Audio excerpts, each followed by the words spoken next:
నారాయణపేట జిల్లా ఉమ్మడి మహబూబ్ నగర్ జిల్లా వ్యాప్తంగా దాదాపు 3,000 మంది సమగ్ర శిక్ష అభియాన్ ఉద్యోగులు నిరవధిక సమ్మెకు దిగారు.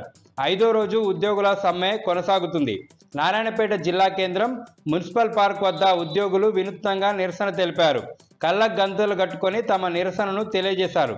కాంగ్రెస్ పార్టీ ఎన్నికల్లో ఇచ్చినటువంటి హామీలు అమలు చేయాలని డిమాండ్ చేస్తూ ఉద్యోగులు సమ్మెను కొనసాగిస్తున్నారు. జోగులాంబ గద్వాల జిల్లా ఉండవల్లి మండలం పుల్లూరు గ్రామం మహాత్మా జ్యోతిరావు పులే బాలికల గురుకుల స్కూల్ కాలేజ్లో పేరెంట్స్ మీటింగ్ నిర్వహించారు.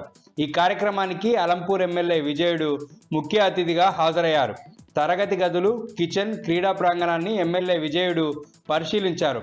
అనంతరం విద్యార్థులు తల్లిదండ్రులతో కలిసి మధ్యాహ్న భోజనం చేశారు.